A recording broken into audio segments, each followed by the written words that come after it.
You're listening to the We Are Libertarians Network. Learn more at wearelibertarians.com.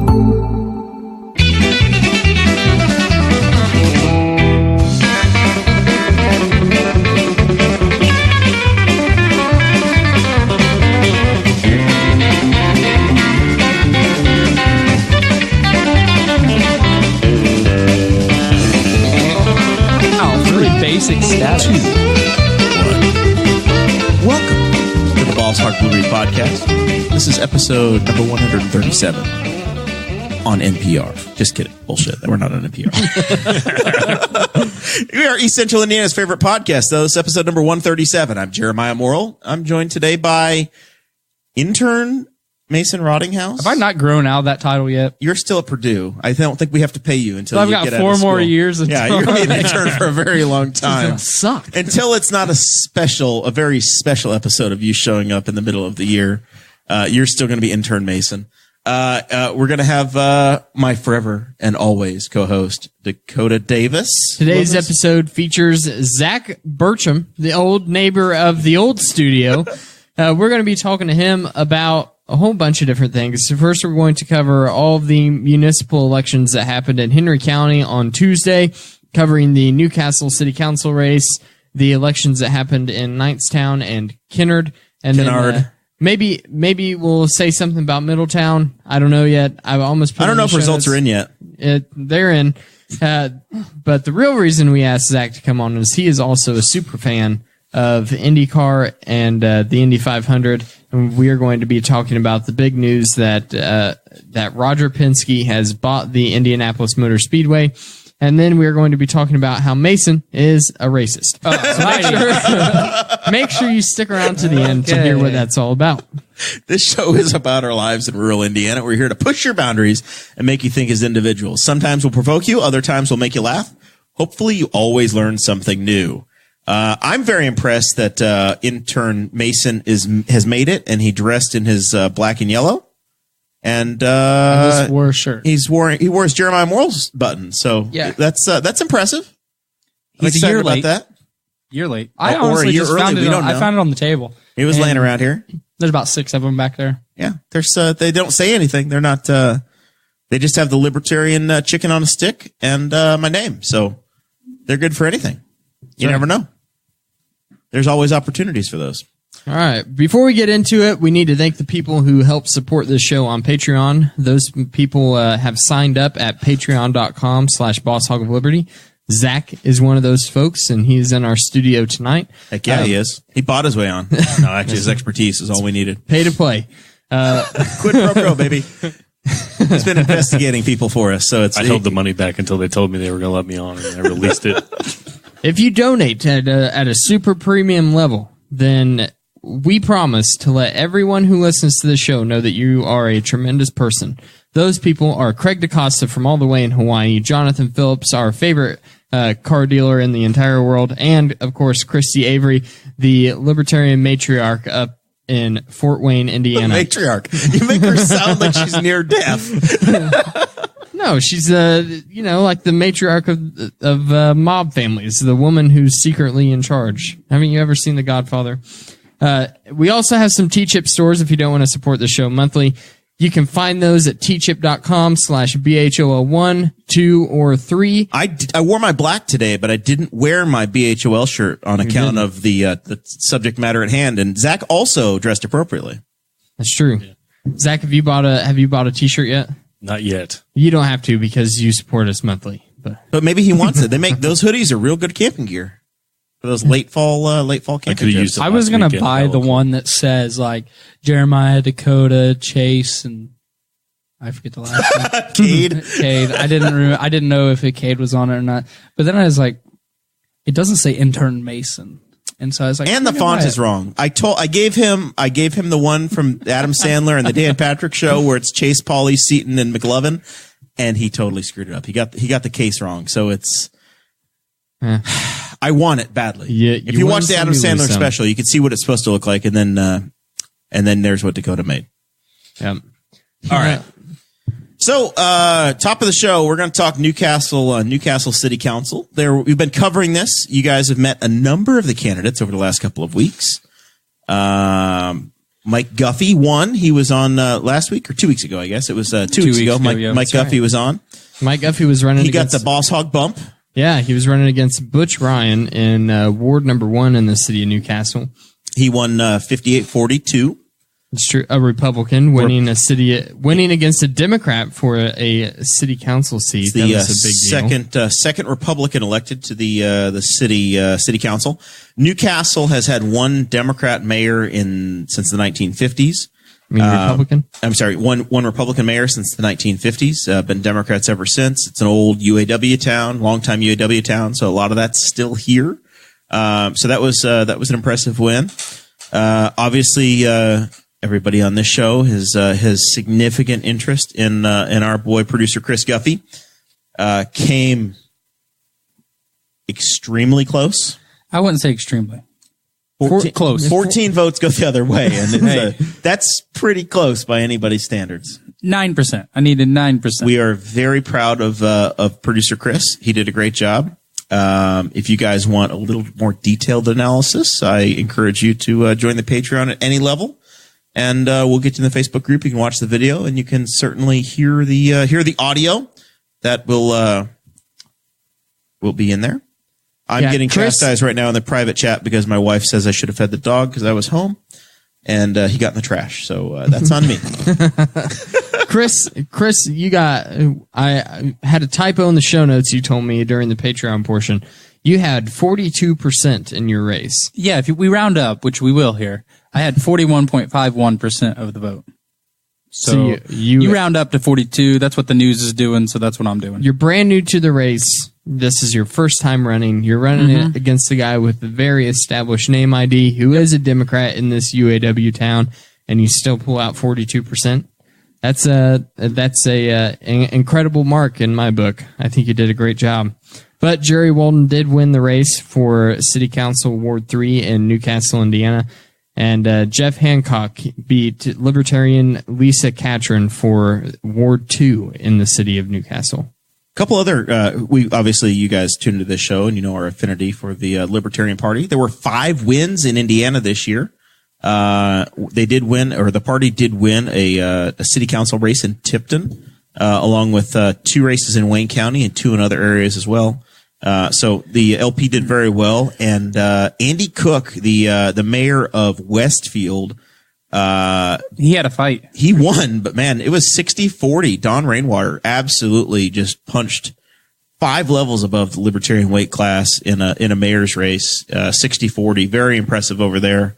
He came in hard. The people over there are looking for someone who's not going to just tax them more and spend their money into oblivion, and that was very apparent in his race. So big progress for the Libertarian Party this year. I know some years we've covered the LP candidates, and it's not been as much big news. But man, 5 wins in Indiana is impressive. I know 3 mayors were elected just over the border in Ohio, which is a big deal for the Libertarian Party. So lots and lots of progress made. I know our national chair is watching right now. Nick Sarwark's in the chat watching and checking it out. Big success there. And then, in one of the biggest, news stories in the country, just south of us, I spent my day in Kentucky. You guys, that are in the Patreon group, you saw my public apology for not having show notes out at a reasonable time. I spent the day in Louisville, doing my day job and talking to people, and everybody wanted to talk about Matt Bevin losing, the Republican losing, to the Democrat, Andy Beshear.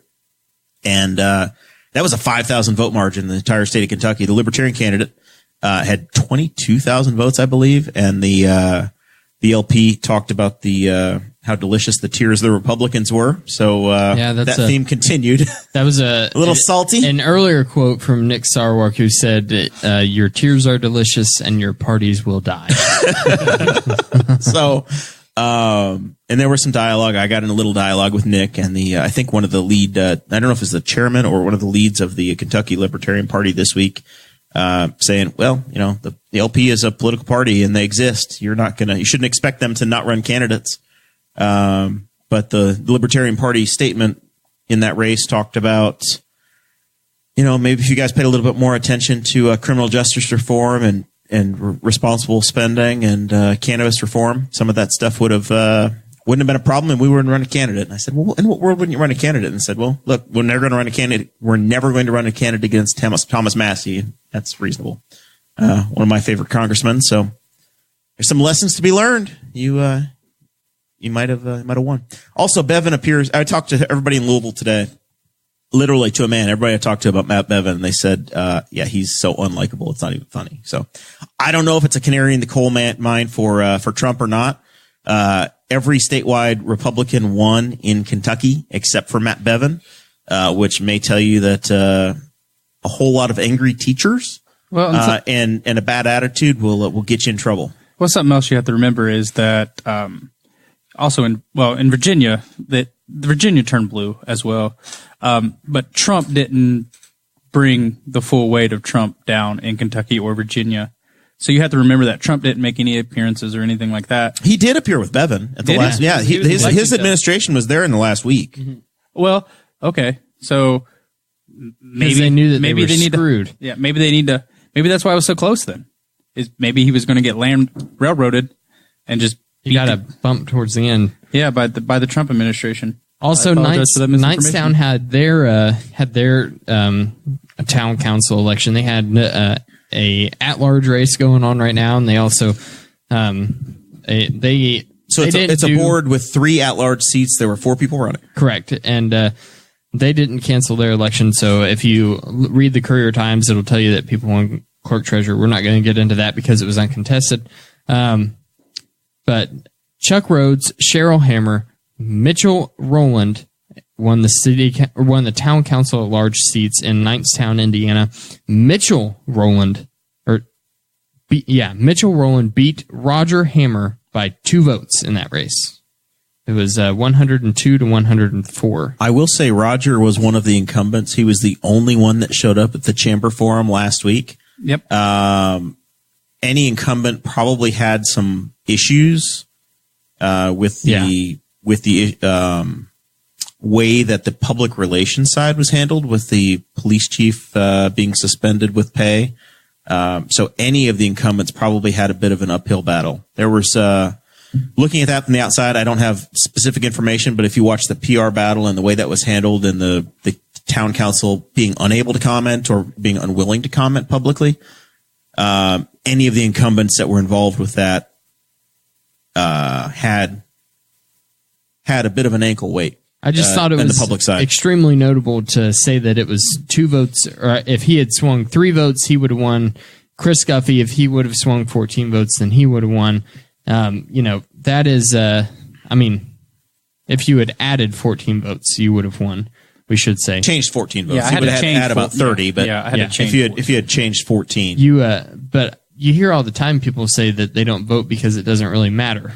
These votes these elections prove your vote really does matter, and you need to make an effort to get out there. 150 people voted for a seat that controls millions of dollars in budget. 159 people voted in a race that controls the 2 Comma Club. Yep. And then if you guys are Silicon Valley folks, you know the 3 Comma Club. Well, if you're a city councilman, you're in the 2 Comma Club. You control a more than $1 million budget. And then Kennard had their clerk treasurer. That was a contested race over there, and Miss Susan Shelton won that race, and she is the new clerk treasurer elect in the town of Kennard in Indiana. And there's all kinds of interesting things that are going on in Middletown. We talked about it a little bit last week, where they were holding their own election, and we've been trying to figure out what's been going on with that basically since Tuesday, having discussions with citizens of Middletown, trying to just make sure that everything they did was perfectly kosher and it was all going to be okay, and they didn't do anything that wasn't by the book with their election, essentially, because they obviously didn't have a huge election turnout for this race either. So it was It's one of those things where it wasn't publicized very much. Nobody really knew that Middletown was having an election. And I don't know how you don't have people notice if there's an election. Don't you see the yard signs? Well, unless everybody's selling their house in Middletown, surely to God, some of those people put yard signs out in their yard, and you're like, hey, you know what?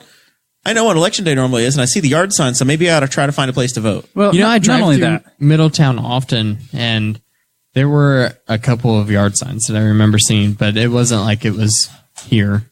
That's true, So- but there was also articles in our media partner, the Courier Times. There's also articles in the Middletown News. So, and this is another thing. Like as we discussed in the Patreon side about the voters not knowing how do you educate them and get them to actually know who's on the ballot and that they actually have a vote. And on top of that, I mean, We talked about that election on our show last week. So look, if you didn't listen to Boss Hog, I can't be held responsible for your inaction. Well, and the thing is the old saying, you can lead a horse to water, but you can't make him to drink.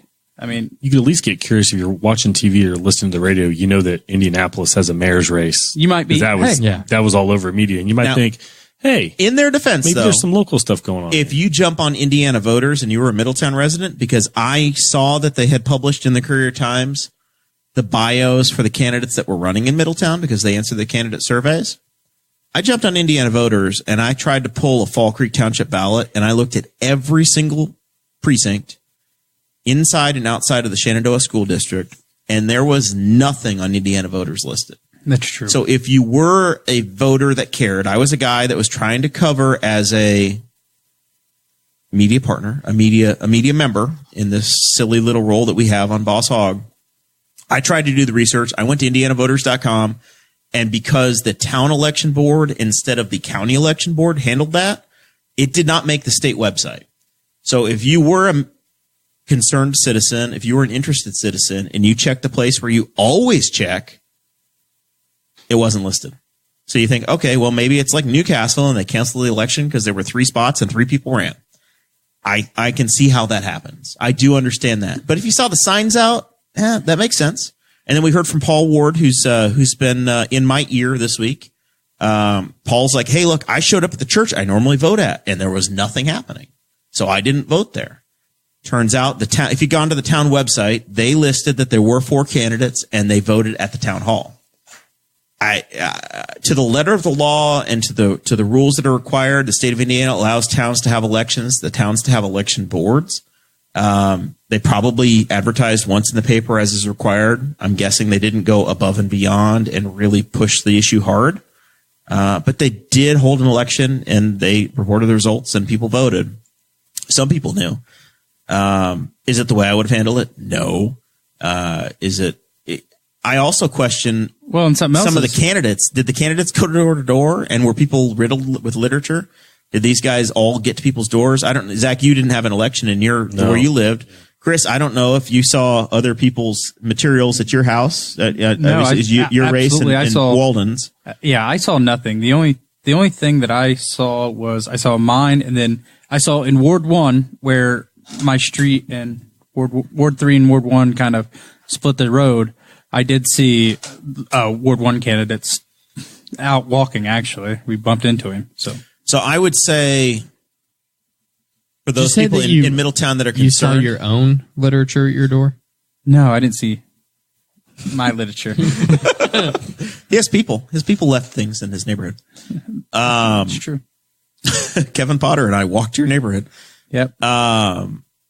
I thought I found your house, but I left a little thing out front. But there were no signs around Newcastle, like for me running around town to know that there was something going on, right? Even I didn't have a race in my area, but like Mr.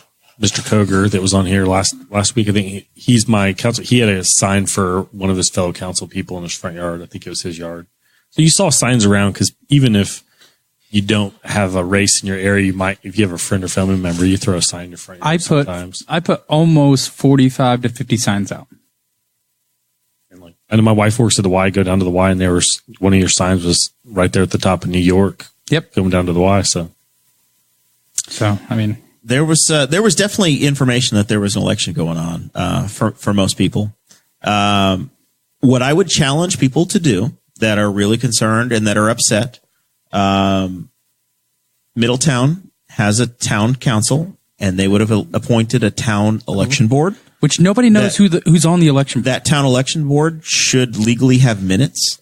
They should have published dates and times of when they meet. All of that information should be available. People should be able to pull that and see who's on the board, see what actions they've taken, ask for information on the election, and find out when they're meeting next. And if people are not happy with the way it went down, go to that board. Tell them. Everybody in this room, with the exception of probably Mason, has shown up at some public meetings in the past. You know how it can be done. Just regular people can show up and ask questions and make it happen. It's true. I will say some breaking news. I don't know if you guys knew, but the Calpine, the Wind. The Board of Zoning Appeals. Yes, a 4-0 shut them down. Is Wind dead? Wind is dead. Wind is dead. You're hearing it live right here at the Boss Hog of Liberty. I heard that like a year ago and nobody believed it. So why should I believe you now? Because I'm not you. All right. That's election coverage for now. Let's talk about what's really, really important, Zach. I'm going to push my mic away. Mason, this affects you. Mason, You've been a guest. let's go to B-Dubs. We out. You guys ready? Later. Yeah, we're out. Let's go to B-Dubs. Dakota's been doodling for 5 minutes. Like he's out. We knew it was coming. All right, Dakota, walk us through this. Winter is coming. What do you know? I know that one old guy bought a circle of asphalt from another old guy. Hold on. The best kept circle of asphalt in all of Indiana. It's part brick. I know that. There's some No, brick there's under brick there. underneath it. Come on, even I There's know a that, Mason. there's like a little like the Oh, yeah. bricks. Well, the finish. The brickyard. Finish line. There's a yard of Over, bricks. I know they over drink milk 1,000 there, right? Over 1,000 acres of prime real estate in Indianapolis. I heard the national anthem and The flyby. the flyby. Everybody missed that. Then I was You gone. got to see the coolest flyby I think that it's ever been done. You couldn't at a sleep during it sporting because I was event. pretty close. Sure was. And then we walked down about 2 laps after the race started, and me and Mason are asleep in the Tahoe. And it was nice. It was like 50 laps. I didn't want to feel that bad. We got about through 50 and walked to the Tahoe. You had prime turn 4 seats. I'm not gonna lie, they were nice seats, but you could see right down the main strip, everything happening. And then I was just like, those. And then Sarah, Not Sarah, Libby. Libby. She'd go, "Did you see that?" I'm like, "Yeah, yeah, I did." Yeah, race car. Saw it. Yeah. It was hilarious. it was one of the red ones, right? I did see It's the a number- flyby on had it. a It's a number on Target the Team internet. Penske. And that's one thing that seemed amazing at the race. Flybys are always Yeah. good, and they usually come over my head where my seats are. That flyover was amazing. Straight up in the air. They're gonna have a hard time topping that one in the future. Okay, so that was from race day. Roger Penske did a lot more than just buy the Indianapolis Motor Speedway. He bought the Indianapolis Motor Speedway. He bought the Indianapolis 500. He bought Indianapolis, or the what's the name of the television partner? IMS Productions. IMS Productions, and he purchased the entire NTT INDYCAR series. So every bit of it is now controlled by Penske Entertainment, which is owned by Penske Corp, which is privately held by the captain, Roger Penske. How much money do you think he paid for that, Dakota? I don't know. I read that it was an undisclosed amount. They weren't going to give out the number. We'll never find out. You'll never know. Too much. Somebody Do said we it will think- eventually come out, but they don't. Nobody we knows think- how many tickets the track sells because it's a private entity and they don't want you to know. And so, they kept that under wraps enough that I listened to enough news sources that people that are kind of plugged into things, and everybody kind of knows Robert Miller. He had heard sniffs of it Friday, and it dropped Sunday night. I think people started to know, and Monday they made the official announcement. But they worked that deal over 6 weeks without anybody finding out that Yeah. was what was going to happen. Extremely quiet. I know I sound like I'm lying here, but I did read an article about this whole situation, and it was Expert Mason. they were saying like they did it all behind the scenes, and there's nobody better to buy it than Roger Penske. He said, what made me say that is because he said how much money it brings to Speedway, not Indianapolis. I'm like, I could care less. So Yeah, that was what was interesting about it being sold was the what was the guy, the Hulman and Company guy, Tony George is George. the Yeah. top guy. The Hulman George family. He said in the article that I read that he approached Roger Penske At the last race of the Yeah. year. I like to have, and said, I hope somebody's scouring their pictures for that Looking last for them race talking? to see if they happen to have a picture of his reaction, because he reportedly walked up to him and he said, I didn't want to bug him. It was before the race and he had a couple drivers in the championship race. And he said, I want to talk to you about stewardship, and just walked away. And he said that Penske like kind of looked at him like, what? And I think he knew exactly what he was talking about. So, I mean, that's got to be the biggest day in Roger Penske's life. Just about. You win the championship in INDYCAR at Laguna Seca, you had a real good year. and then you won more than half the races. You won the 500. You won the Grand pole, Prix. You won the Grand Prix. You won everything in Indy. And then Tony George comes to you and says, hey, do you want to buy the Speedway? That's big. So he said there have Tony been rumors George, for years about well, it he selling. said that in the springtime they got an offer on the Speedway and they turned it down. So the Speedway has been in the Hulman family or the Hulman George family since 1944. It was 74 years, so maybe 1945. There were 4 years during World War II where there was no race held. There were 2 years in World War I and 4 years in World War II when there was no race held. The Speedway had fallen into incredible disrepair. Wilbur Shaw connected the Hulman family in Terre Haute with the track. It was purchased, and they took it over, had a race that first year, and have continued ever since. And nobody ever expected the family to sell it. But what kind of happened is after Tony Hulman died, his daughter took over, and then it split. There were 4 kids, and the daughter passed away last year, and it kind of got to the point where I don't know that they all had a true passion for the track and had the financial wherewithal to push it forward. I mean, you kind of heard rumors in the past. Tony's really involved, and they've made a lot of improvements to the track in that time frame, and since Especially around 98, 99, 2000. Tony was in charge. When NASCAR money was big. And there was a kind of a rumor at one point that they'd stopped putting money into the track because the sisters had said, stop spending money on the track. Stop supporting it. Yeah, stop supporting the series. There was a rumor, I think, that they had pumped like $100 million into the IRL to keep it afloat for a couple of years there. And they said, stop. And so they kind of slowed down on improvements into the track. But you knew Tony's been a race team owner the entire time and is real invested into the series. So with the track selling, you look at who purchased it and who could have possibly purchased it. And everybody, I think my Facebook status the morning it happened was like head sewn to the carpet, shocked. Like, oh my God, what just happened?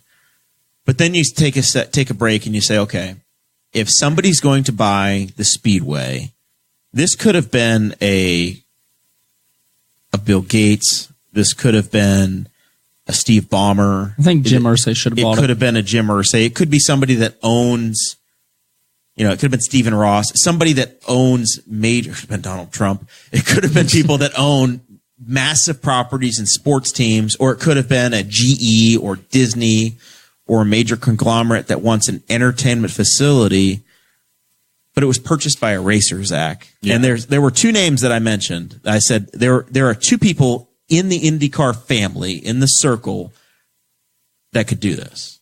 And it probably landed with the right one. yeah, I would agree. The other one probably being John Minardi. I think the other few would have been if people are familiar with just NASCAR. NASCAR has gotten into the business of owning all of their own tracks too. And if it just got rolled into that, then you're worried about IndyCar's future as opposed to Penske, who is die hard and he loves the Indy 500. So if you look at Roger Penske's background and you look at, he owns, I think that company that the media reports like $22 billion a year in revenue for Penske Corp, across Ilmore, across Penske Truck Leasing, across the automotive vehicle empire. I mean, it's just he has phenomenal. 64,000 employees.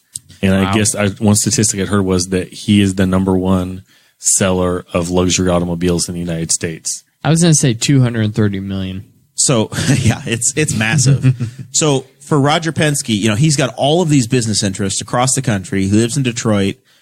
And you look at him, and if there's an IndyCar race, he is sitting on the pit box for the since 1976, 1972. I guess Penske, 1969, he came to the Speedway as a semi-participant. He came the first time, he said, in 1951. But his time and his effort, he's sitting on the pit box as a strategist, monitoring those race teams at Indianapolis. Even if there's a NASCAR race that has 10 times the purse and his guys, Logano and Keselowski are winning races on the regular there, he's at the IndyCar races. That's where his heart is at. So when he's presented with the opportunity, it was just, how do we get it done? Which is very good news, I think, for the future of the IndyCar series. You said he lives in Detroit. Lives in Detroit. Do you think he moves to Indiana? No, after absolutely purchase? not. I heard an interview with him and they asked him that. He said, I can fly down in a couple of hours. His race teams are based out of Charlotte. And that's a huge operation. I think he has like 500 or 600 people work for the race team in Charlotte. And he has Tim Cindric's his right-hand man that runs all that operation. So I think he'll probably end up with a place down here, but I don't think he doesn't spend that much time at home. Detroit, though? Yeah. I've always thought that was strange too, as big as his operations are. But I think he has kind of a national empire. He owned Detroit Diesel. He's in the automotive industry. He's in racing. It makes sense, right? That is his automotive industry. Detroit's very close to his heart, right? He's been the promoter of the Belle Isle Grand Prix for a very long time. When the Super Bowl was played in Detroit, he was the chairman of the Super Bowl host committee. He's owned racetracks in the past. He owned the Michigan International Speedway from the 70s through the 90s when he sold it to ISC. He's owned Nazareth Speedway. He's owned a number of racetracks as well. His son, Greg, was in charge of the racetracks. So I think people are kind of expecting him to probably fold into the Penske Entertainment He did say that role. He didn't plan on making any changes with the management structure or anything that is already existing at the Speedway. If he keeps that's your concern, right? Yeah, your best friend, your boy Doug. Doug Bowles, because Doug Bowles is amazing, and I thought it was real encouraging that the day after the announcement, Tuesday morning, he was eating breakfast at Charlie Brown's with Doug and Mark Miles, and they said same tradition, new crew, and it was just him tacked on there. So if he keeps those guys and they're doing a great job, And it sounds like he's keeping Tony George around too. he even acted like he might give him the ability to buy interest into the back end of the track, which sounds great, and then give him a spot on the board because he was choking up at the announcement at the press conference. So he doesn't. I don't think he really wants to get out, but I doubt he has the money to buy his sisters out of the business. So I think he's got he's got great intentions for the place, and he wants to see it stand for another 100 years. So all of this is great news. But Roger Penske was born in the 1930s, Mason. 82 years old. Whoa, really? So he's going to give it to me when he dies. So this is the thing that people are like, well, how long, But you already said that his son he's already super involved with the racetrack, so it just makes sense that his son would continue and take over the business venture And of maybe that the was part of the Indianapolis plan. Motor Speedway. His other son's has been into racing. I think Jay Penske has owned race teams in the past, now, and he's in the media world. So the family's definitely involved in the future. The race team itself, Tim Cindric, who's an Indiana native, he grew up with our governor. They were childhood pals. Eric Holcomb and Tim Cindric grew up in the Terre Haute area together. My uncle. Penske is in good hands in the future, no matter what. And if you listen to the interviews, Roger Penske is sharper than anybody sitting at this table, right? The guy is ready to go. Could live another 20 years, could be at the helm for another 20 years. You just don't know. 102 years old, managing a $22 P. billion McAllister was empire. 101 years old and was doing just fine in Indianapolis until he passed away last Robin week. Miller joked with him. I bet he wasn't joking. That he's gone like 320 days a year, and he's constantly traveling. And when he told his wife, "Hey, I might be able to buy the track," she's like, "Well, that's another opportunity." and like that's just the way they see it as an opportunity. That's the good thing is that he doesn't. Even his race teams make money. He doesn't throw money at anything just to throw money at it. So whatever he does will make good business sense for the track in the long term. So. Hey. They say you stop, you die. As He long hasn't as stopped. As long as Penske lets me keep camping for the Grand Prix, I'm all in. Yeah, I'm ready. And people are real concerned about coolers. Yes.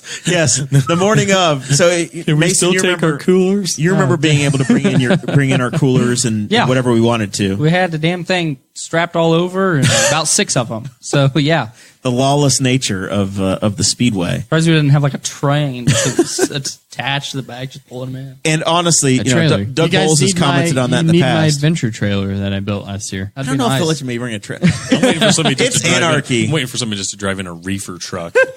Yeah. Like, what do you need? What do you need any of this other space for? Just strap 2 chairs to the back. Has anybody ever driven in an old Winnebago or something? Back in the day, yes. I don't know if they do. I don't See, know I if they feel would like that anymore. would be the way to go. Back. You're not allowed to build your own scaffolding anymore, but if you Yeah, look at there pictures were from the some injuries 70s, from that. Dakota, I it have is seen incredible. those pictures. You showed them to me. Yeah, That one it time you does bought look tickets and lawless. we're going to come. It was, yeah. And like an old school like '78 Winnebago that's been like kept in good condition on the inside. Don't would be bring your good amazing. condition Winnebago to the infield. It would be absolutely amazing. You need to I go. feel. You need to go to Eldora and see. There's campers with beer taps on the outside of them there. Oh, really? Yeah, I don't know if they would let you in the infield now, especially with security the way it is. They might have to check it over. But the issue more would be getting it through the right tunnels because some of the tunnels aren't as tall as the other tunnels. So Yeah. might lose your air conditioner. Could I take my bucket truck and then I would have great seats? There are people. I want to see it. If nothing else, I want to see how the yellow shirts get you down. You might At just 40 feet in the air. you might worst, Come down from there. worst case scenario, all you have is whistles going at you the entire time. They're really freaking out. You can't get me. We've had, oh my God, there's so many stories. 2 years ago, 3 years ago, Danny and I got to the infield and we drove his truck and my truck parked next to each other, and they were being very difficult to negotiate with about how we were parking. We wanted to park side by side and they wanted us to park nose to tail, and we weren't having any part of it. There was a yellow shirt in a golf cart who actually drove into Danny's truck. It was quite the experience. A little shouting match You got an happened. aggressive yellow shirt. And then the yellow shirt came back by and apologized later and explained all of the problems in his life. That and said just he's made me sorry. think of the scene from Elf where he's like, You're an must angry be- elf. You must be a South Pole that yellow shirt. Doug wouldn't approve of a golf cart hitting a customer's car. in the parking lot. It was quite the deal. I've had I'm so many calling things- Doug. I've said, I will tweet him right now. Now, as I look at the resume that Dakota has put together for Mr. Penske, he says that Penske, Zach, has won 18 INDYCAR races since 1969.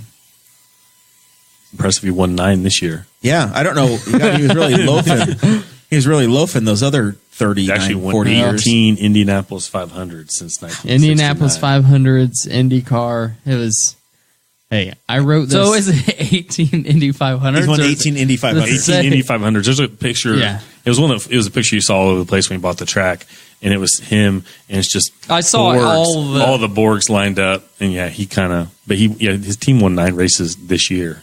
More than half the races. Yeah, people were kind of worried about whether or not he would be fair running the series, and I was question number 1, by the way, in the Marshall you got on there. podcast. Jeremiah got number Morrell 1. gets in there every week, and somebody pointed Morrell. out quickly that he won more than half the races, swept the month of May, and won the championship without owning the series. I don't know why he needs to cheat to win anymore.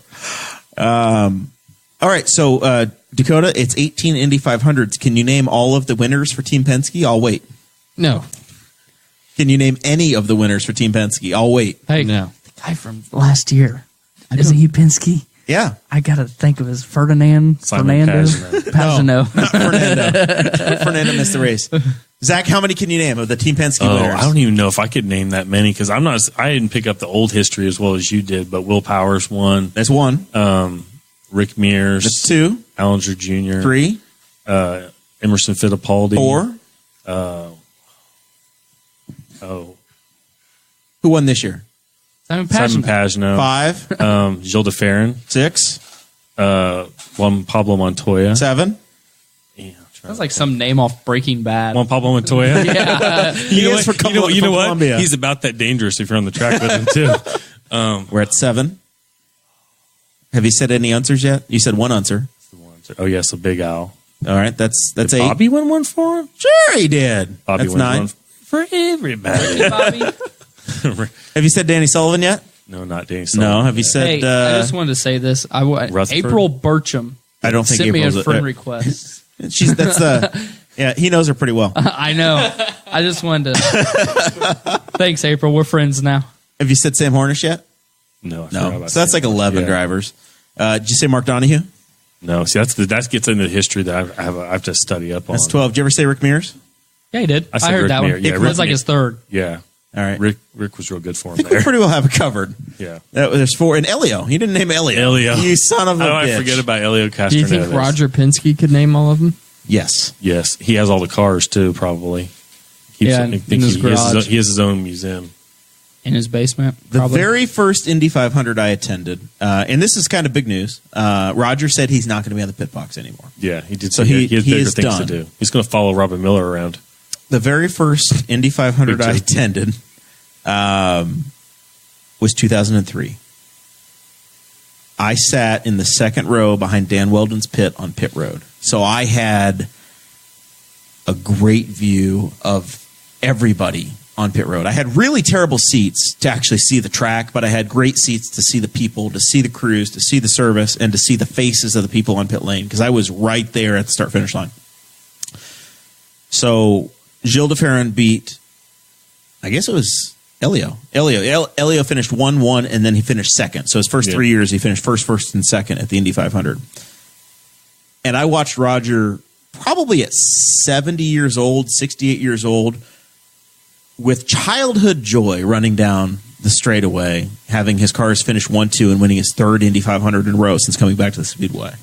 That was my very first race I attended and saw the joy in Roger's face. So that was cool. You need to go to a race sometime just to go walk down through all the garages and save his garage for last, and then you'll understand. You'll see the Penske There's a perfect term. way. Yeah, Penske perfect is a thing, and he started it back. His first race he ever attended was in 51. He talks about his dad took him there, and he just was enamored immediately.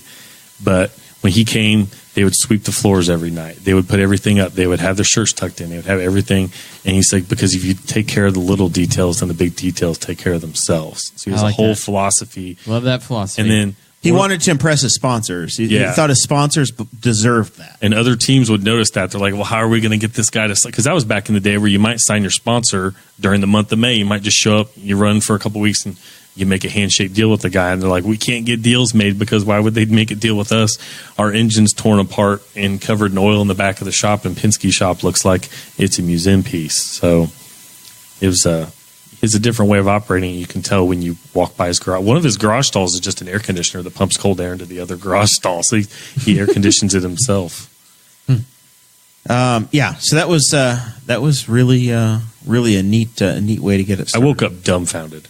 I literally woke up dumbfounded, immediately kind of nervous. So before We don't like change. we move on to talking about Mason being racist, Yes, you should really work on that, Mason. Yeah, the last point on this is: do you guys think that it's going to change anything?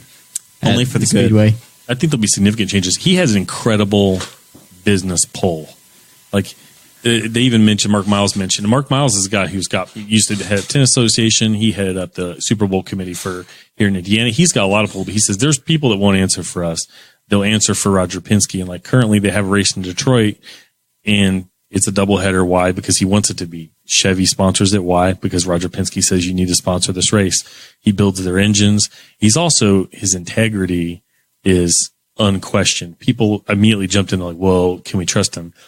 He currently runs a Honda, basically an Acura race team in sports cars. The Cadillac of Hondas. The Cadillac of Hondas. He runs their factory sports car program. He builds Chevy's engines for INDYCAR, and he runs Fords in NASCAR and in V8 supercars in Australia.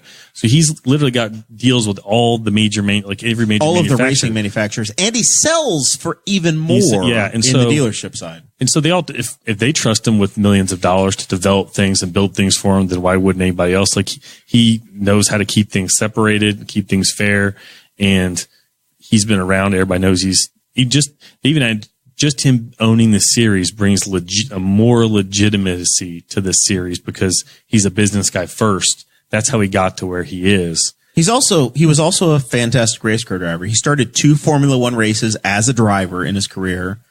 He ran at Riverside in stock cars. He had turned down a test at the Indianapolis Motor Speedway to focus on his car dealerships, a test that went to Mario Andretti, guy that kind of turned into something. He was a hell of a race car driver himself, too.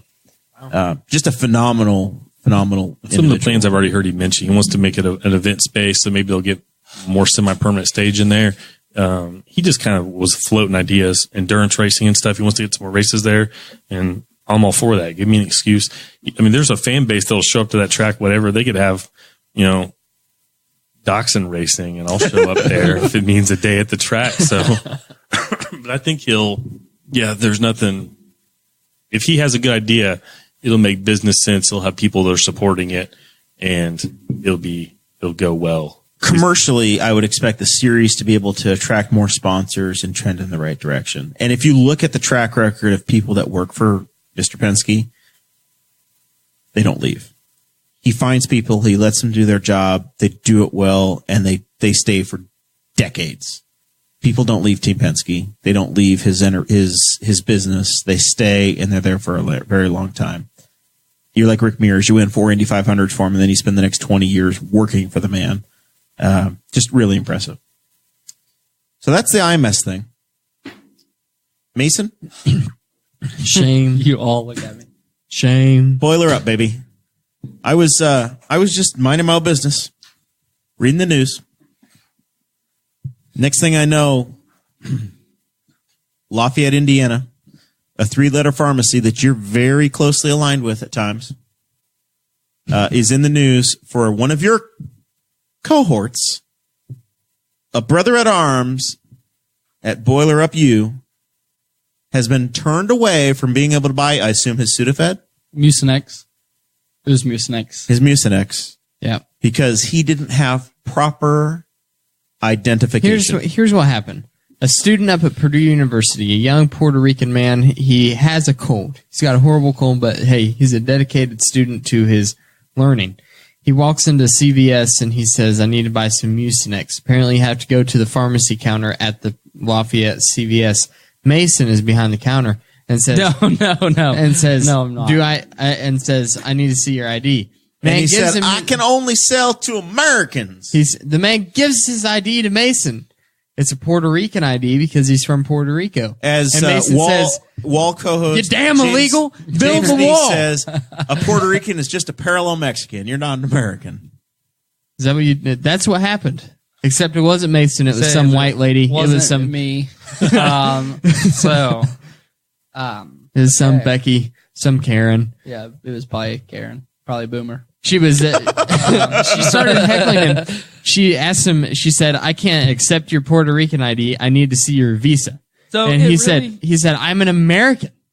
I was born in this country. I I'm- spend dollars and watch MTV, bitch. What do you want from me? I pay taxes just like you do." And she said, Trump's my president. She said, Nobody's happy about it. she started asking him about the immigration process and if he was an illegal. And he kept saying, I am an American. Puerto Rico is an American territory. She didn't believe him. This lady was an idiot. How did she make it behind that pharmacy counter? Well, my We don't question know. is, it depends on which Mucinex. You have to be 18 by both. Oh, you have to be an but American to buy we, certain Mucinex. At our pharmacy, I imagine is the same for all the CVSs. We only keep a certain Mucinex behind The good Mucinex. the good Mucinex with the decongestant, I believe. I've had to get it from behind the behind the counter. counter at a pharmacy. Yeah. But there's also Mucinex out on the floor that I believe you still have to be 18 Everybody by. over the counter. Yeah, but it's still behind the pharmacy over the counter. It's just we keep it back there. You know. So What do you know about this this pseudoephedrine that is apparently the UK type? There's a different type of Sudafed I don't keep up on it. in the UK and a different type in America. And the UK type is apparently like the good kind.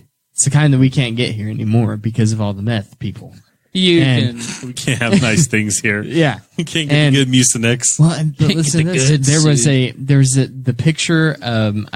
Whenever candidate Trump he's sitting behind his desk in Trump Tower, and he says, "I love Hispanics," and he had the taco bowl in front of him. Remember that picture? Yes. Somebody they zoomed in on the picture, and he has the desk drawer open, and you can see the UK type of Sudafed in his drawer, and he had more than what was the legal amount.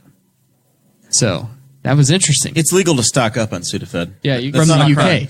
You can't buy. We You can only get- buy so much at one time, but Can you you don't get have to me use that it. kind? Dude.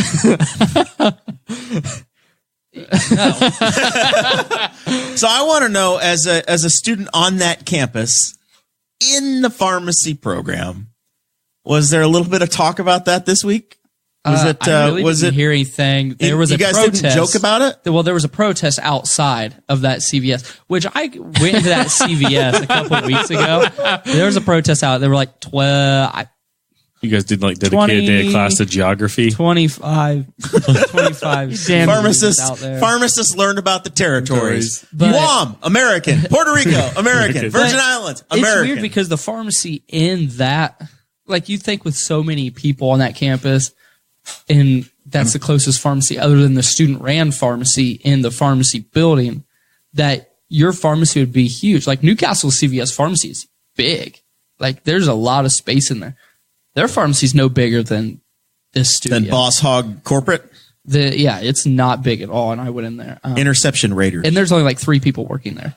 So you can kind of really narrow it down because you know a pharmacist probably should be smart enough to know that. Who's the white lady? Was there? Well, I That's don't the one really that did know. it. And I feel sorry for the guy. I've had to buy Mucinex, and I feel nervous enough just getting Mucinex because where's your driver's license, and they scan it. And I'm like, oh great, they're gonna think I'm the next Walter White, and they're gonna come they're after tracking me. you. And I'm like, I just want to breathe. Like that's all you want to do is breathe. I get the nasal spray. The nasal spray always works well for I me. buy the straight up Sudafed. Yeah, me too. I straight up. I don't want Mucinex. I just get the real deal Sudafed. I work in Muncie, and there's only one CVS in the entire town. That you Oh can my actually buy god, it you're. at.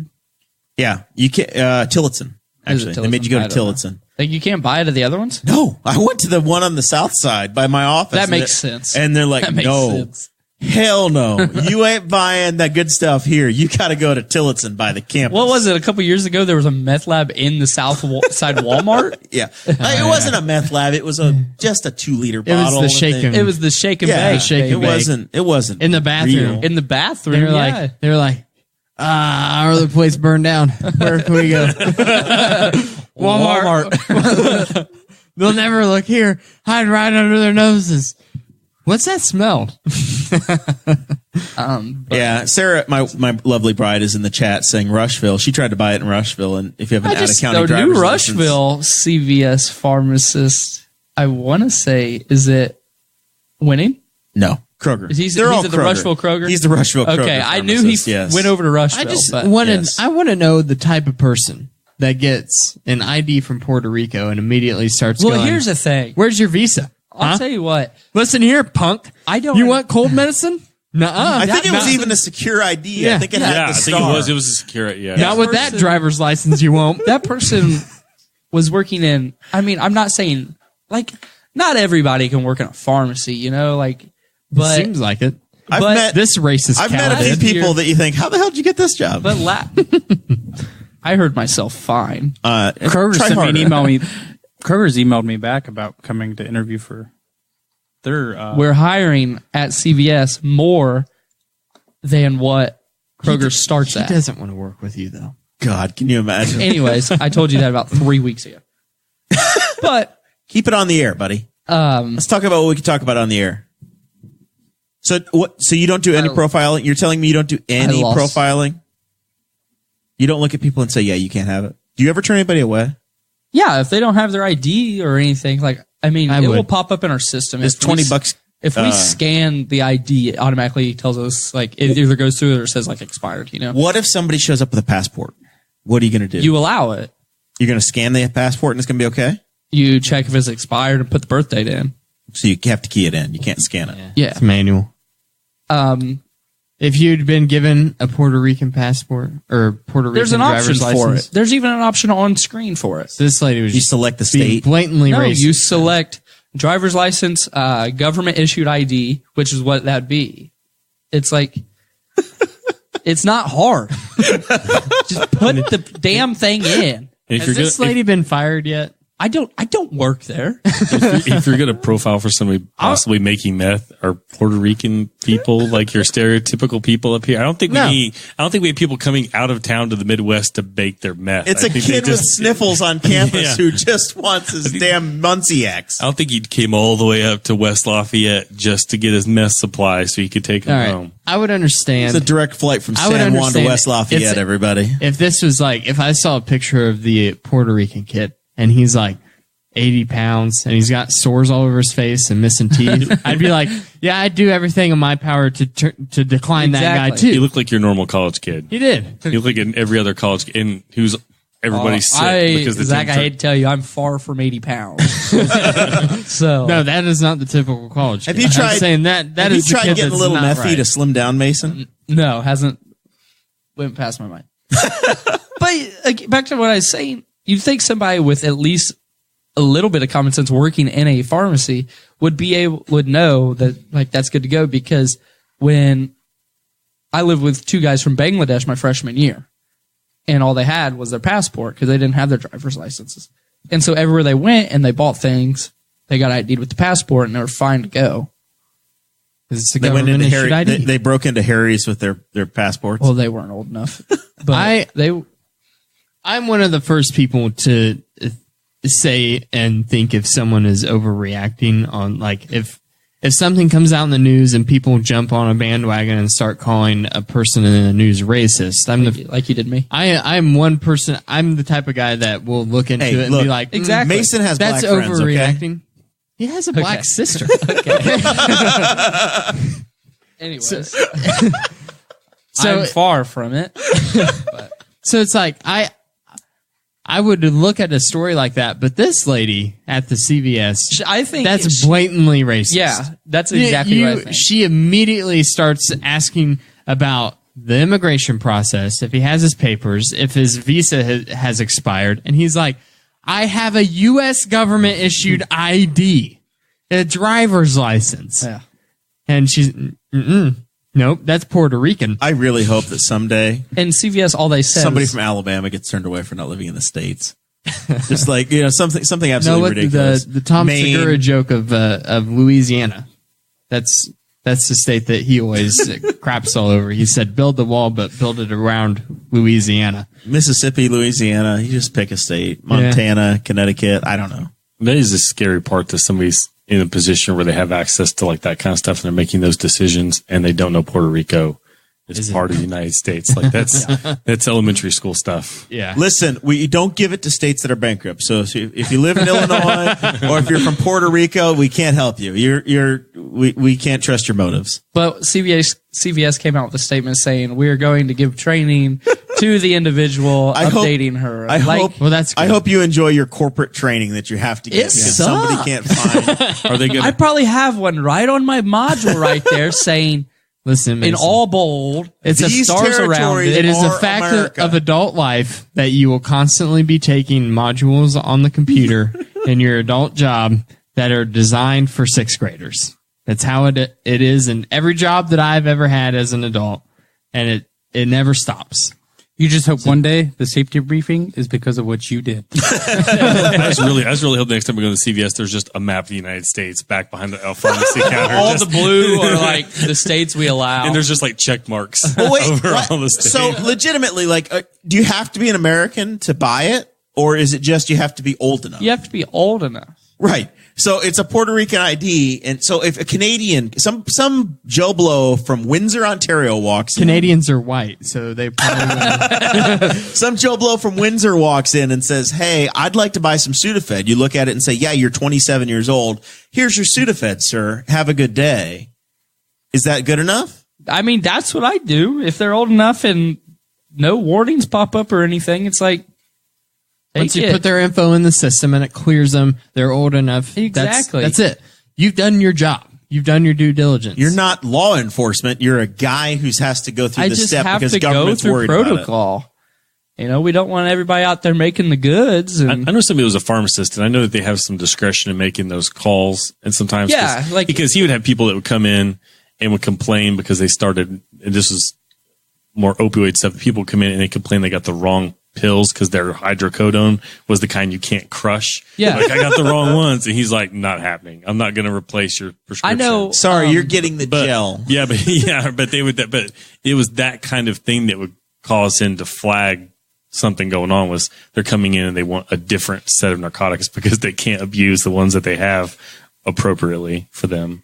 But if I buy too much Sudafed, it's because I'm wildly irresponsible, and some's in my car, and some's in my backpack, and some is in my laptop bag, and some's in my desk drawer at home, and I want to have it everywhere. But I bought. That's why I would buy too much. I had like bronchitis for like 6 weeks, and I went in and I bought like a 12 capsule pack of Mucinex, and then I had to go back because I burned through it pretty quick because I was sick for like a month and a half, and I was like, "Can I get the 24 tablet one?" Because I was like, "I don't know what the limit." I'm just It's waiting a for daily limit. I'm like waiting for a red flag to go off because I know that some people have gotten caught up because if you've got like teenage kids or something like that their doctors told them to take it, and the mom has the mom has to go get it, or you get like the whole family gets sick, then you have to like rotate who's going to the pharmacy. So I feel like it probably is the responsible thing to do, to just go buy as much as you can every time you can, and then just keep it at home so that you have it in stock for when you need it. You just bounce it Expires, around. though. Yeah, it expires. I mean, so does milk, but you still drink it. I don't know. drink milk. Regardless. I'm kind of the stickler on milk. If it's past the date, it's down the drain. You don't give it the sniff test? No. it's a sniff test. Yeah. You can't really trust the sniff test either, though, because you get the Exactly. little dried parts around the ring. So you got to you're pour like- it in a cup first and then be like, It's just the little bit of sour. Nope. Ruin my Frosted Flakes. What if I told you that Sarah served you some old food tonight? What? How old do you think that most expiration dates are BS. Yeah, anyway. most of them are just. how off old the do you shelf. think that frozen cauliflower was? It was probably like a year old, but it was frozen. frozen. It was frozen. So what's the difference between a little bit of old Sudafed or some frozen cauliflower? Well, I tummy mean, medicine. I mean, Make your tum-tum hurt. like people will straight tell you it's literally just a sell tactic. Like you have to take it off the shelf. Right. Like, That's just the You same think it's normal- going to go bad? That's the same thing with food. There's like actual like normal. I've had Girl Scout cookies in my house before that were Thin Mints. years past their. And you take a bite, it and you tastes take a like- bite, and you're like, "Oh, this tastes like a cookie. Like it does. It hasn't aged a bit in the last 5 years. It's been in And my peanut cabinet. butter, much fine. you sit that stuff on the shelf, and it's just there. Collects a little oil, you just mix it up again It's and stable. spread it on your bread. Not Guffy, mayonnaise. is there anything you'll eat that's I wouldn't ridiculously old? save mayonnaise. Fruit snacks.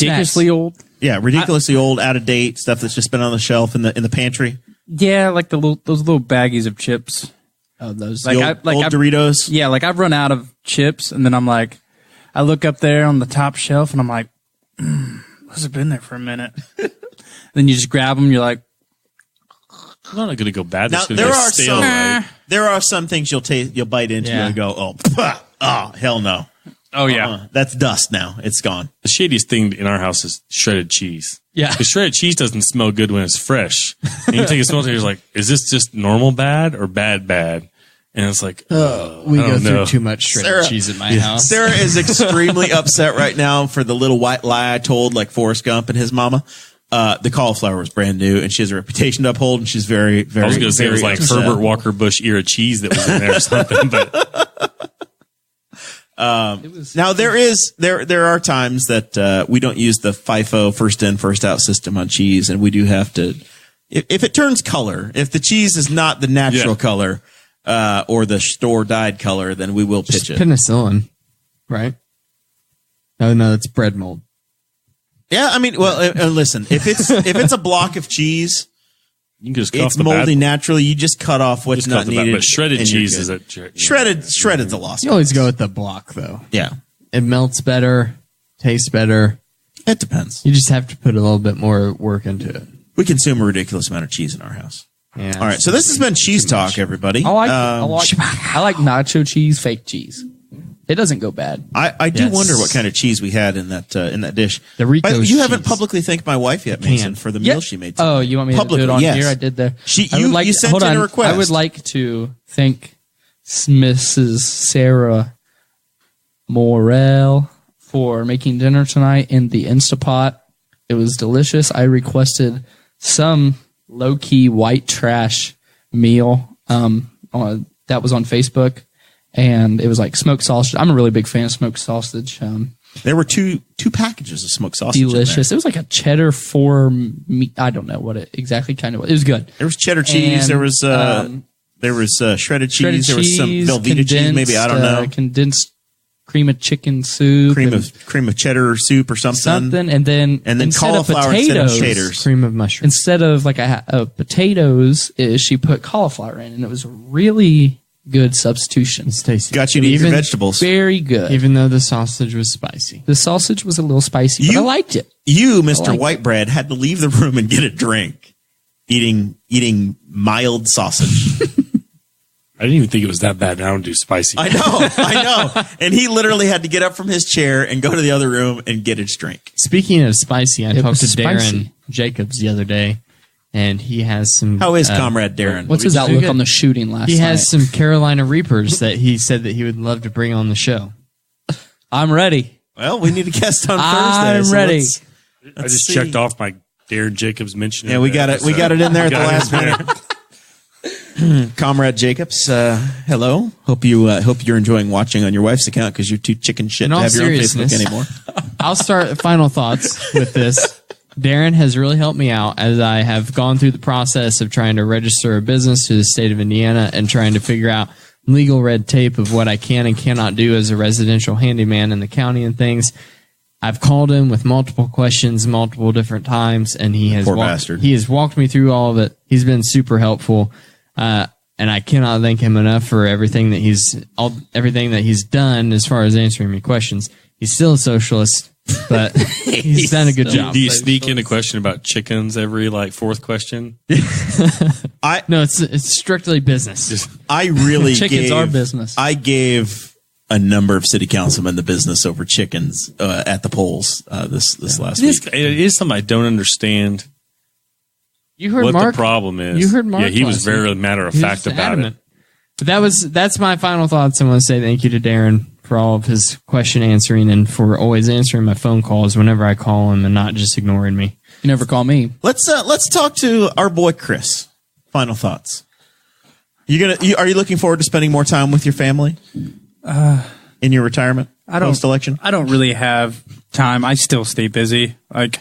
Even though I felt like shit for losing the election, I had a meeting the next day. So you got to stay involved. That's the only way you can keep. The sun came up. You were answering your correspondence. You didn't crawl into a hole. You're still here. No, I did apologize to some people because I felt like I was a little short with them.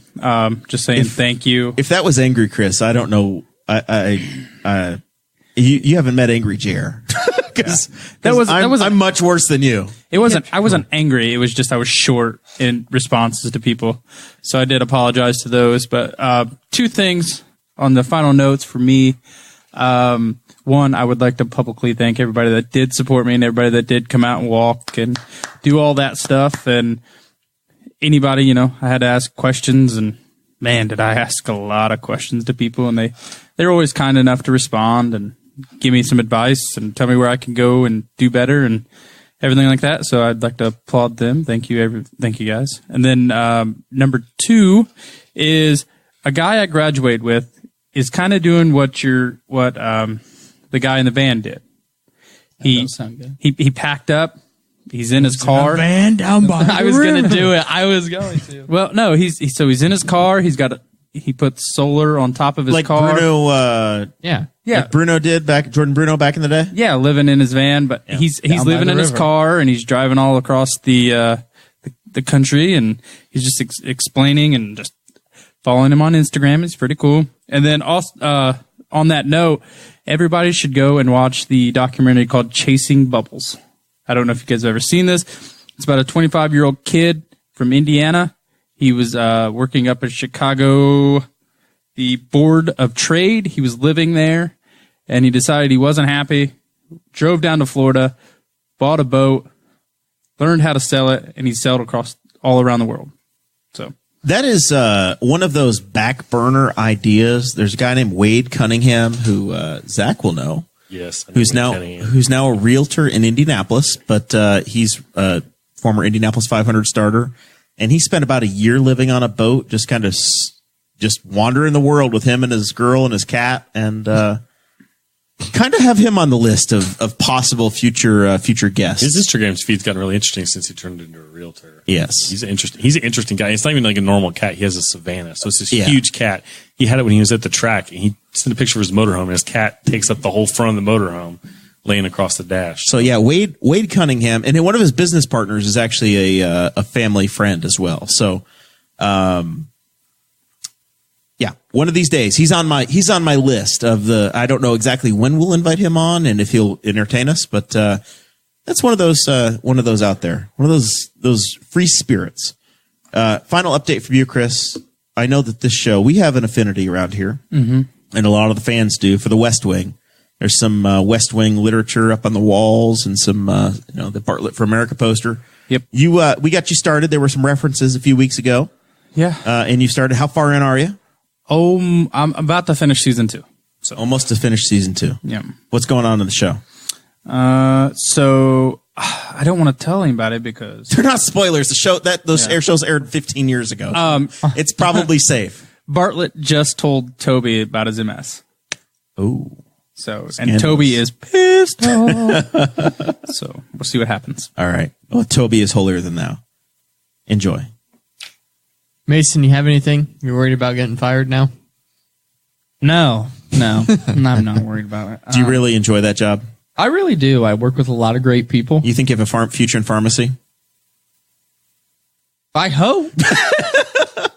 Are you Dr. Mason yet? You've been going to that school for a while now. When do we have to call you Dr. Mason Rottinghaus? Never. Is that not a real thing? You can call me Mason. But I mean, eventually you will be Dr. Mason. Only when he's Legally, getting the right? bills. I don't even know if that's like the right term. I'll have It's not like a doctorate of pharmacy? doctor of pharmacy. Yeah. Yeah. So I mean, like when you fill out the forms, I'm kind of I don't even know. I'm barely a farm tech. So. I would do Dr. Jeremiah Morrell if I could. Okay, so when I get Would stuff, you do like- Dakota? It's Dr. Davis, please. I So- didn't spend 5 years in Doctor of Pharmacy school. Thank you very much to be called Mr. so when I order my Amazon package, Yeah, I really my think you should prefix change is going that. to be doctor. I'm just saying I would do it. You think I'll get more publicity? Davis, party of 2. That's Dr. Davis, please. Dr. Rottinghaus. It's Dr. Is there a Rottinghaus. doctor in the house? He's a doctor of pharmacy. He's not real. Doctor. I really Like my don't favorite know. comment. Is there a doctor in the house? I am. Okay, we need to start CPR immediately. I'm a doctor of philosophy. This man's going to die. We all are. My final thoughts. Okay, again, there's only one person who sent me a care package, and it was Andrew Bowman. Christy didn't send you a care package? No, You call it. I'm calling Christy out right now. What did Andrew send you? Andrew sent me? He sent you I think popcorn, this is right? originally in the Patreon, so I guess we're pulling it out of there. I remember when you were going back to school and you were so optimistic, and you sent us an update and we played it on the show. And there have been zero just about updates all since. that. I'll update you real quick on my final thoughts. Still single, still a pharmacy major. Quit that working out crap because it sucks. Modern Warfare came out, so I've been grinding it. What else I know? That's about it. But How is the dating life on campus? Are you meeting some young ladies that are looking for their MRS degree? no, Nothing? I don't. I suck. Still same address? Absolutely. But no, I've no. Just nothing. Single. I go to you're- class, go to wherever I need to go, any meetings, and I'm in my room. That's it. Yeah, I like to sleep and And you like to tweet. tweet and Are you Modern in the Warfare. dorms there? Paige. Yeah, I live on my own. It's nice. Hey, Mason. What? So, my girlfriend has a single friend. Oh, it's a girlfriend? Is, It's a girlfriend now? what's her We're using- profession? We're using those terms? Which one? So she has 2 single friends. No, I'm saying, were you talking? He's already triaging the all of the women that are possible. Which one makes more money? But the pharmacy thing doesn't work I mean, out. You I need an wouldn't. attorney I with that line wouldn't. of questioning. I wouldn't mind being. She just sent me Not a the message breadwinner. and she's like, "Did you talk to Mason about?" I was like, "No, but I can right now." You're lying right now. You're literally lying. Anyways, no. Another thing I need God, to he put on turned so red. He has turned pure. I mean, think about the red. low Let's not standards mention you got names. from That is Guffey, because legitimately- Guffey goes to hockey games instead of hangs out with his girlfriend on her birthday. So Well, if that's the case, do you have 2 season tickets? Yeah, like me and my best friend. So I've So when been to he's one not game with him. going, I go. when she's not going, Oh, is that Ren or whatever? Kylo Ren? Is that her name? Trin? So when she doesn't go, do I get to go next one? I think you might have to fight Paige for it. But She's sick. You're like 7th on the list. Anyways, there's a no. list. Final thoughts.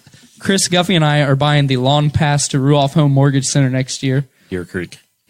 Klipsch, Deer Creek, Klipsch. Verizon Wireless. Of all the are. girls versus the cat memes, the Deer Creek versus Klipsch one is my absolute favorite that I've seen so far this year. By the way, back to Mason's long Mason, and by the way, boring story. the Yes. The longest final thoughts we've ever had on this show. Well, I have something. she's an accountant. She's an accountant. So God, she That's sounds not exciting. bad. I'm trying to think of what I was going to say. I had something and it was good, and you guys just won't shut the hell up. What was Andrew it? sent you popcorn. You lost it. Zach, do you have any final thoughts for us tonight? I'm coming back for it. Hold on. What was it? Not really. I know he's a big fan, but Veterans Day is on Monday, so thank you, Chris Guffey, for your service. Oh man. It just did. But not really. Kind of looking forward to seeing how things turn out for the 2020 and beyond Indy 500. And You got an People- early winner? Hinch? Is it going to be Hinch? yeah, we didn't even get into that. That's a whole different story. Yeah, that would be great. But if poor guy can find a ride. I almost wore a Hinch shirt just to solidarity for the poor guy. He's on his honeymoon though. He's not doing too bad. But otherwise, just we were talking a bit, and I think in the Patriot, people are showing up to not knowing what elections. Pay attention to what's going on in your hometowns, everybody. It's not a big deal. And It's not that hard even, to show up at you know, every city council meeting for a year and a half. No, it's truly it's not. an hour and a, it's an hour and a half twice a week. Hour and a half. If that's what they're stretching this weekend, Yeah. they were almost done. Like what, 45 minutes, yeah. The official meeting was done. And you kind of know what's going on in the town, and then when elections are happening, and it's also and just you make the mayor nervous. yeah, you make a lot of people nervous. Yeah, If you don't do. tell them where you live, and they don't know who's ward and what are your intentions here. It's just interesting to know what's going on. 4 years. And you get to meet people, and Guffey's involved in like the downtown and the Memorial Park and all that other stuff. So you get to kind of figure out what's going on. You get to meet. A lot of times, a lot of people kind of hate their local government because they don't know anybody in their local government. If you meet some of the people that are involved, you figure out there's a lot of good people, like the Aaron Dickens of the world, that are I had so working much. real hard. Truly. Hold on. If- He's Aaron Dickin. You can't. Sometimes he's just lazy. He won't go to the stop sign. He puts mountains in Newcastle. It's just ridiculous. That's mountains. Mike Burrows just told me the park board meeting was 22 minutes long. I truly, if you guys want to get involved with your local politics, just spend a day volunteering for a campaign and go shoot the shit with people standing outside the headquarters. I had so much fun talking to candidates, talking to city councilmen, and just literally abusing them for 12 hours. It was the greatest time. It's worth it. You can call them corrupt. They all know it's fun. But you can just give them hell the entire time and actually develop relationships just by spending them. And with almost them. all of them can take it. And they can. Or they'll quit. Yeah, like most of them aren't like super serious. Like they have to have a sense of humor, and because there's a lot of BS involved with dealing with people. Zach, I'm standing there with 3 of the elected city councilmen. Candidates leave. They're walking, or the voters walk out, and I just deadpan look at them and say, "Did you throw the bums out?" and they're all, the candidates or the incumbents are sitting there looking at you, just laughing and smirking. It's just it's the greatest thing ever. Where else can you do that? And all of the elected officials are standing at the polling place enjoying the show. As you just, Are you saying I should challenge a current member that we talked about earlier in my town next year? Well, next election. Darren doesn't have to run for re-election. It's implied. implies. But if you want a future political career, we can Jason talk Marshall, to do you remember Dakota him from our high yeah, he school might career? take it. He ran against him. Did he? I did not even know that. for precinct committeeman. Yeah, I didn't even know. Duffy wasn't joking though. If you just show up to meetings That's all it takes. and you don't say anything, Just sit there. Just sit there. That's all I do. I don't really talk at meetings. I never officially like stood up and spoke as a citizen.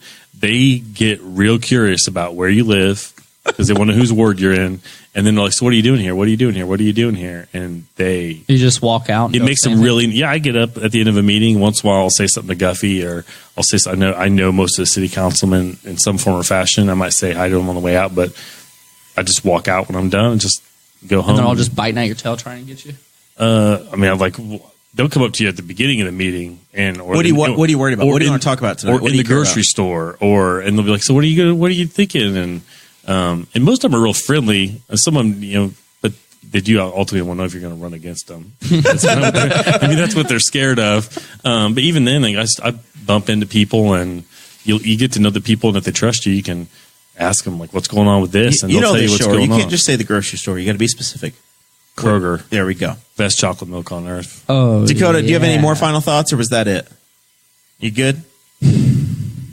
That was the biggest exhale ever. No, I think I'm good. I had something else. I got something I think else. it's Mason, did you remember? Yeah, that's what it was. Part two. This last week, I did actually run for something unopposed, but I am now the secretary of my residence hall. Ooh. And on Earhart Hall, the no, girls' dorm. First Street Towers, and Earhart's not all girls. That's Meredith, where they don't know how to cook. First Street Tower sounds so bougie. It the name is of a residence bougie. hall. It's air Free conditioned. laundry, live on my own. It's nice. Most expensive. It is the most expensive On the residence campus. hall. But on my Got that back slide of that boiler I put money. up when I ran, I put pre-pharmacy club member on the social committee last year, BPA currently post-secondary national virtual chapter, former vice president communication. Then I put the Boss Hog of Liberty podcast, intern / co-host. And it was on put your up. resume. It was put up in front of everybody that voted. That is awesome. nice. So- We appreciate your dedication to the cause. Only Saying that 3 you're an intern here makes it sound like we have a big production. Well, when our RA put on the board, "What's your favorite podcast?" I put the Boss Hog of Liberty. And I I was remember that. yeah, I didn't know. But if maybe the it makes it sound like we are like a big thing that We are a big deal. Oh, we have an intern. Here's the thing, Mason. When I'm invited to your wedding and I get to give a speech, whenever you find the right young lady or fellow, whatever, I will refer to you as intern Mason. At the bris of your first son, You're gonna I will refer return- to you as intern Mason. refer to me as Doctor. At Dr. Intern Mason. No matter what the occasion is, it'll be 25 years the from title now. will stick. At your firstborn son's graduation, and when he wins the Tri-High Nobel Peace tennis championship, or when you're sworn in as Southern President of District the United Commissioner someday, or state representative, it'll be intern Dr. Mason Rottinghaus, state representative. All of those things, but intern is always going to be there. It's once he gives you the title. I coached Sean Rouse's son's soccer team. Every time I saw him, I had to refrain from saying, "Oh, there's Liberty defender Sean Rouse." every time I see him, and I don't think he knew who I was at first. I had to tell him, I was like, every time I see him, I always go, "Look, there's Liberty defender Sean Rouse," just sitting there on the soccer field. So, yeah, that title's just stuck in my head, and like It rolls off the tongue for him. yeah, well, and then your wife's the lovely Sarah Potter. Like, I can still have to remember to change the last name. And like, that's just There's a cast of characters that we've built over the last 137 episodes, and if you're a faithful listener, you've probably made it to this point in the show now. So thank you guys very much. Final thoughts for me, really quickly. I obviously have been a big fan of comedy for a very long time. Season 2 of the Conan O'Brien podcast is out. Listened to a couple episodes today. David Letterman is on there, INDYCAR co-owner with Mike Lanigan and Bobby Rahal. And Dave did tell a little bit of an INDYCAR story. I think he got some of his facts messed up. I What think team he is thinks they own the Takuma Sato team and the Graham Rahal team. Rahal Ledman Lanigan. RLL. But he did talk about winning the Indy 500 a little bit, and he talked about this German guy who's kind of a paraplegic who got hurt at Pocono. Didn't get all the facts straight, but he did talk a little bit on there about Robert Wickens. He came from German touring car racing. Yes, but he's Canadian. Yes. So that was on there a little bit, and just a really fun, easy to listen to podcast. Also listened to the John Oliver episode, and just really fun. If you're looking for a fun, easy to listen to podcast, check out that Conan one. I also need to thank Cade Coger because he let me ride in his combine. You did. Oh, You yeah. did some With my drone work. son, You went yeah. over to my father-in-law's place. You didn't post any of those pictures. Oh, well, I didn't know if you wanted me to post pictures of your in-laws' neighborhood. I'll post them. Oh, those are safe. Yeah, go But for yeah, it. the next day I was like, I knew Cade was out in the farm or out harvesting, so I was like, can I chase your combine with a drone? So I chased him around a little bit, and then we went back, and he was eating dinner, and so I had my son with me, 6-year-old. I was like, you want to go over there and look at the combine? I talked him into it, and then I think Cade saw the kid and was like, oh, you want it for a ride? And combines are cool, even if you're a 37-year-old man. It's kind of cool to ride around in a combine. So They're sweet. Good Cade serve you dinner. Happy birthday, by the way, to both the Burcham boys. yeah, Just turned 37. It was cold on my birthday. It was snowing on Halloween. So You just turned 37? yeah, not 47. Guffey with no E. You'll earn the E eventually. Huh. I'm shocked. Chris didn't even know that I showed that post to him. My wishing you a happy birthday. Yeah, On yeah. Facebook, he got a kick out of that. 37, well not after the fact. 46. Yeah, Sarah says it's totally fine to dox your parents. With that, I've done it. I get to. Some of you guys are really good at doxing. Whoops. Yeah. Hey, we don't point fingers. Moving on. I'm a racist and doc. We will do our show on Thursday. Dodged a bullet. Almost had to be out of state next week, but same time, same place. We'll see y'all next week. Thank you for listening to the Boss Hog of Liberty, which is part of the We Are Libertarians Network. I am Chris Spangle, and I am the founder of this network, and I invite you to listen to all of our shows, which you can find at WeAreLibertarians.com or by searching for these in your podcatcher. The flagship show is the We Are Libertarians podcast, where we apply libertarian principles to current events. The Brian Nichols Show is a conversation amongst Republicans, Democrats, Libertarians, Independents, as they talk about what is happening in the news. And we have many other podcasts like The Chris Spangle Show, Upward, The Cost, Raw Audio Politics, Miranda's World, and Tad Talk, which is quite a ride. So check all of these out. Go to WeAreLibertarians.com and you can check out all of our great podcasts. Thanks for listening. Thank you for listening to the We Are Libertarians Network. Get our other shows at WeAreLibertarians.com.